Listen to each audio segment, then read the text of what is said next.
जिवंत देव, जो पवित्र प्रभू येशू ख्रिस्ताच्या नावाला धन्यवाद देऊ. इफिसकारास पत्राचा 4था अध्याय याच्या पहिल्या वचनापासून मी आपल्यासाठी वाचतो. ख्रिस्त हा मंडळीचा हस्तक आहे, म्हणून सभासदाचे ऐक्य असावे.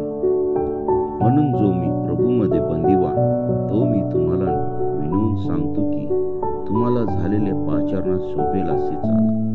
पूर्ण नम्रता, सौम्यता व सहनशीलता दाखवून एकमेकांना प्रीतीने वागून घ्या. आत्म्याच्या द्वारे घडून आलेले ऐक्य शांतीच्या बंधनाने राखवायचे टच.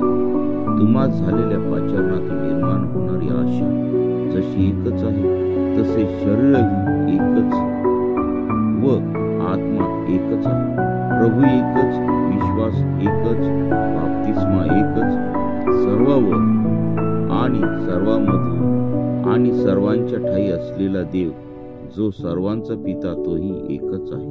तरी आपणापैकी प्रत्येकाला ख्रिस्ताने दिलेल्या दानाचा परिमाणाप्रमाणे अनुग्रह रूपी देणगी प्राप्त झाली आहे. म्हणून तो म्हणतो, त्याने उच्च स्थानी आरोहण केले तेव्हा त्याने कैद्यांना कैद करून नेले व मानवांना देणग्या दिल्या. त्याने आरोहण केले यावरून तो पृथ्वीच्या अधोलोकी उतरला होता. यापेक्षा दुसरे काय समजावे? जो खाली उतरला होता त्याने सर्व काही भरून टाकण्याच्या उद्देशाने सर्वोच्च सर्वांवर आरोहण केले. आणि त्याने कोणी प्रेषित, कोणी संदेष्टे, कोणी सुवार्थी, कोणी पाळक व शिक्षक असे नेमून दिले.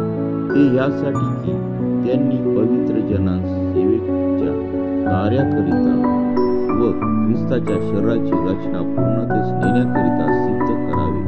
देवाच्या पुत्रावरील विश्वासाच्या व तत्संबंधी परिपूर्ण ज्ञानाच्या एकत्वाप्रत प्रौढ मनुष्यपणाप्रत ख्रिस्ताची पूर्णता प्राप्त होईल अशा बुद्धीच्या मर्यादेप्रत आपण सर्व येऊन पोहोचू तोपर्यंत दिले. यासाठी की आपण यापुढे बाळांसारखे असू नये, म्हणजे माणसांच्या धूर्तपणाने भ्रांतीच्या मार्गास नेणारे युक्तीने प्रत्येक शिकवण रूपी वाऱ्याने हेलकावणारे व फिरणारे असे होऊ नये. तर आपण प्रीतीने सत्याला धरून मस्तक असा जो ख्रिस्त त्याच्या प्रत सर्व प्रकारे वाढावे, त्याच्यापासून पुरवठा करणाऱ्या प्रत्येक सांध्यांच्या योगे संबंध शरीराची जुळवणूक व जमाजम होत असते.